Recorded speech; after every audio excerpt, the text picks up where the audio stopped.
ಚುನಾವಣೆ ಅನ್ನೋ ಅಗ್ನಿ ಪರೀಕ್ಷೆಯನ್ನ ವಿಜಯ್ ಫೇಸ್ ಮಾಡಿದ್ದು ಆಯ್ತು, ಪಾಸ್ ಆಗಿದ್ದು ಆಯ್ತು. ಅಸಲಿ ಅಗ್ನಿ ಪರೀಕ್ಷೆ ನಾಳೆ ವಿಜಯ್ ಫೇಸ್ ಮಾಡಬೇಕು. ತಮಿಳುನಾಡು ಸಿಎಂ ವಿಜಯ್ಗೆ ನಾಳೆ ಅಗ್ನಿ ಪರೀಕ್ಷೆ. ಸದನದಲ್ಲಿ ಬಹುಮತ ಸಾಬೀತು ಮಾಡಬೇಕು ದಳಪತಿ. ವಿಧಾನಸಭೆಯಲ್ಲಿ ವಿಜಯ್ ಸರ್ಕಾರ ಗೆಲ್ಲುತ್ತಾ ಅನ್ನೋದು ಈಗಿರುವಂತ ಕುತೂಹಲ. ಬೆಂಬಲ ಕೊಟ್ಟಿರುವಂತ ಮಿತ್ರ ಪಕ್ಷಗಳ ನಿರ್ಧಾರದ್ದೇ ಈಗ ಟೆನ್ಷನ್ ಇರೋದು. ಸದ್ಯಕ್ಕೆ 120 ಶಾಸಕರ ಬೆಂಬಲವನ್ನ ವಿಜಯ್ ಪಡೆದಿದ್ದಾರೆ. ರಾಜ್ಯಪಾಲರ ಮುಂದೆ ಸಹಿ ಪತ್ರವನ್ನು ಕೂಡ ವಿಜಯ್ ಮಂಡಿಸಿದ್ರು. ಅದಾದ್ಮೇಲೆ ಪ್ರಮಾಣ ವಚನ ಸ್ವೀಕಾರ ಆಗಿರೋದು. ಈಗ ನಂಬರ್ ಗೇಮ್ನ ಸರದಿ ಅಂದ್ರೆ ಸರಳ ಬಹುಮತವನ್ನ ತೋರಿಸಲೇಬೇಕು ವಿಧಾನಸಭೆಯಲ್ಲಿ. ಈ ನಂಬರ್ ನಾಳೆ ಹಂಗಾದ್ರೆ ಸಿಗುತ್ತಾ ವಿಜಯ್ಗೆ? ಪ್ರಸ್ತುತ ಸ್ಥಿತಿಯಲ್ಲಿ ವಿಜಯ್ ಗೆಲುವು ಬಹುತೇಕ ಫಿಕ್ಸ್ ಅನ್ನೋ ಲೆಕ್ಕಾಚಾರ ತಮಿಳುನಾಡಿನಲ್ಲಿ ಇದೆ. ಈ ವಿಶ್ವಾಸ ಗೆದ್ರೆ 6 ತಿಂಗಳು ಏನು ಸಮಸ್ಯೆ ಇರಲ್ಲ, ಸರ್ಕಾರವನ್ನ ನಡೆಸ್ಕೊಂಡು ಹೋಗಬಹುದು. ಬಟ್ ಅವಿಶ್ವಾಸ ಮತದಲ್ಲಿ ಗೆಲ್ತಾರೆ ವಿಜಯ್ ಅಂತ ಹೇಳಿ ಲೆಕ್ಕಾಚಾರಗಳಿದೆ. ಇನ್ನೊಂದು ಕಡೆ ಅಣ್ಣಾಡಿಎಂಕೆ ಪಕ್ಷದ ಶಾಸಕರು ಕೂಡ ವಿಜಯ್ಗೆ ಬೆಂಬಲವನ್ನ ಕೊಡೋದಕ್ಕೆ ರೆಡಿ ಆಗಿದ್ದಾರೆ. ಅದು ಇಬ್ಬಾಗವಾಗಿದೆ. ಜಯಲಲಿತಾ ಪಕ್ಷ ಇಬ್ಬಾಗವಾಗಿದೆ. ಅದರಲ್ಲಿ ಕೆಲವರು ಮನಸ್ಸು ಮಾಡಿದ್ರು ಈ ಹಿಂದೆನೆ, ಆದರೆ ಒಂದಿಷ್ಟು ಜಟಾಪಟಿಗಳು ನಡೀತಾ ಇತ್ತು. ಹಾಗಾಗಿ ಅವ್ರಿಗೆ ಓಪನ್ ಆಗಿ ನಮ್ಮ ಬೆಂಬಲ ವಿಜಯ್ಗಿದೆ ಅಂತ ಹೇಳಕ್ ಆಗಿರ್ಲಿಲ್ಲ. ಬಟ್ ಸದನದಲ್ಲಿ ಈ ಬಗ್ಗೆ ಅವರು ತಮ್ಮ ಸಪೋರ್ಟ್ ಅನ್ನ ವಿಜಯ್ಗೆ ಕೊಡ್ತಾರೆ. ಹಾಗಾಗಿ 120 ಅಲ್ಲ, ಇನ್ನೂ ಶಾಸಕರ ಒಂದು ಬಲ ವಿಜಯ್ಗೆ ಜಾಸ್ತಿ ಆಗುತ್ತೆ ಅನ್ನೋ ಲೆಕ್ಕಾಚಾರದಲ್ಲಿದ್ದಾರೆ. ಇದೇ ವಿಚಾರವಾಗಿ ಇನ್ನಷ್ಟು ಡೀಟೇಲ್ ಆಗಿ ಇನ್ಫಾರ್ಮೇಶನ್ ಕೊಡ್ತಾ ಹೋಗೋದಕ್ಕೆ ನೇರ ಸಂಪರ್ಕದಲ್ಲಿ ಕನೆಕ್ಟ್ ಆಗಿದ್ದಾರೆ ನಮ್ಮ ಪೊಲಿಟಿಕಲ್ ಬ್ಯೂರೋ ರಿಪೋರ್ಟರ್ ಹೆಬಾಕ ತಿಮ್ಮೇಗೌಡರು. ತಿಮ್ಮೇಗೌಡ್ರೆ, ಈಗ ಎಲೆಕ್ಷನ್ ಅನ್ನು ಅಗ್ನಿ ಪರೀಕ್ಷೆ ವಿಜಯ್ ಗೆದ್ದು ಬಂದಿದ್ದಾಗಿ ಆಗಿದೆ. ಬಟ್ ಅಸಲಿ ಅಗ್ನಿ ಪರೀಕ್ಷೆ ಈಗ ನಂಬರ್ ಗೇಮ್ ಲೆಕ್ಕಾಚಾರ ನಾಳೆ ಪ್ರೂವ್ ಮಾಡಿ ತೋರಿಸ್ಬೇಕು. ಹಾಗಾಗಿ 120 ಶಾಸಕರ ಬೆಂಬಲ ವಿಜಯ್ಗಿದ್ರು ಕೂಡ ಅಣ್ಣಾಡಿಎಂಕೆಯ ಶಾಸಕರು ಬೆಂಬಲವಾಗಿ ನಾಳೆ ನಿಲ್ತಾರಾ?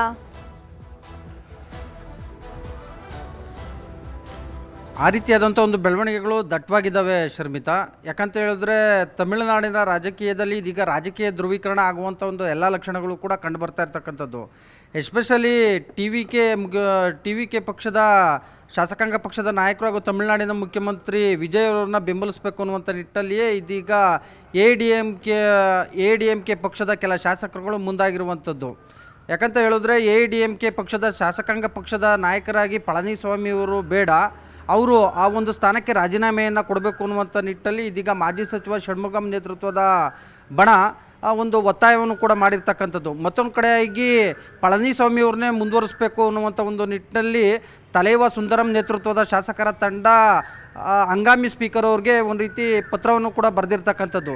ಈ ಎಲ್ಲ ಬೆಳವಣಿಗೆಗಳ ನಡುವೆ ಇವತ್ತು ತಮಿಳುನಾಡು ವಿಧಾನಸಭೆಯಲ್ಲಿ ಸ್ಪೀಕರ್ ಆಯ್ಕೆ ನಡೀತಾ ಇದೆ. ಈ ಒಂದು ಸ್ಪೀಕರ್ ಆಯ್ಕೆ ಸಂದರ್ಭದಲ್ಲಿ ಎ ಡಿ ಎಂ ಕೆಯ ಒಂದು ಬಣ ವಿಜಯ್ ಅವ್ರನ್ನ ಅಂದರೆ ಟಿ ವಿ ಕೆ ಪಕ್ಷವನ್ನು ಬೆಂಬಲಿಸುವಂಥ ಒಂದು ಸಾಧ್ಯತೆಗಳಿದ್ದಾವೆ ಅಂತ ಹೇಳಲಾಗ್ತಾ ಇದೆ.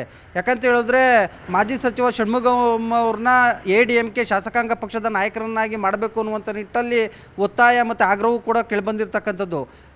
ಅಲ್ಲಿ ತಮಿಳುನಾಡು ರಾಜಕೀಯದಲ್ಲಿ ಚರ್ಚೆ ಆಗ್ತಾ ಇರುವಂಥ ಒಂದು ಮಾಹಿತಿಗಳ ಪ್ರಕಾರ ಪಳನಿಸ್ವಾಮಿಯವರ ಪರವಾಗಿ ಕೇವಲ 17 ಮಂದಿ ಶಾಸಕರು, ಮತ್ತೊಂದು ಕಡೆಗೆ ಮಾಜಿ ಸಚಿವ ಷಣ್ಮುಗಂ ಅವ್ರ ಪರವಾಗಿ 30 ಮಂದಿ ಶಾಸಕರುಗಳು ಇದ್ದಾರೆ ಅಂತ ಹೇಳಲಾಗ್ತಿದೆ. ಸೊ ಹೀಗಾಗಿ ಎ.ಡಿ.ಎಂ.ಕೆ ಪಕ್ಷ ಬಹುತೇಕ ಇಬ್ಬಾಗ ಆಗುವಂಥ ಒಂದು ಎಲ್ಲ ಲಕ್ಷಣಗಳು ಕೂಡ ಅಲ್ಲಿ ಕಂಡುಬರ್ತಾ ಇರ್ತಕ್ಕಂಥದ್ದು. ಹೀಗಾಗಿ ಎಲ್ಲೋ ಒಂದು ಕಡೆಯಾಗಿ ವಿಜಯ್ ಅವ್ರಿಗೆ ಇದೀಗ ಬಹುಮತ ಸಾಬೀತುಪಡಿಸೋದಕ್ಕೆ ಎಲ್ಲೋ ಒಂದು ಕಡೆಯಾಗಿ ಎ.ಡಿ.ಎಂ.ಕೆ ಒಂದು ಬಣ ಮುಂದಾಯಿತಾ ಅನ್ನುವಂಥ ನಿಟ್ಟಲ್ಲಿ ಈಗಾಗಲೇ 120 ಮಂದಿ ಶಾಸಕರ ಬೆಂಬಲವನ್ನು ತೋರಿಸಿರ್ತಕ್ಕಂಥ ವಿಜಯ್ ಅವರು ಅಂದರೆ ಟಿ ವಿ ಕೆ ಪಕ್ಷದ ತಿರು ವಿಜಯ್ ಅವರು ನಾಳೆ ತಮಿಳುನಾಡು ವಿಧಾನಸಭೆಯಲ್ಲಿ ಬಹುಮತವನ್ನು ಸಾಬೀತುಪಡಿಸ್ತಾ ಇದ್ದಾರೆ. ಅದಕ್ಕೂ ಮುನ್ನ ಇವತ್ತು ಸ್ಪೀಕರ್ ಆಯ್ಕೆ ನಡೀತಾ ಇದೆ. ಸ್ಪೀಕರ್ ಆಯ್ಕೆ ಸಂದರ್ಭದಲ್ಲೇ ಎ.ಡಿ.ಎಂ.ಕೆ ಪಕ್ಷದ ಕೆಲ ಶಾಸಕರು ಟಿ ವಿ ಕೆಯನ್ನು ಬೆಂಬಲಿಸಿದ್ದೇ ಆಗಿದ್ದಲ್ಲಿ ಅದು ವಿಜಯ್ ಅವ್ರಿಗೆ ಮತ್ತಷ್ಟು ಬಲ ಬಂದಂತಾಗುತ್ತೆ.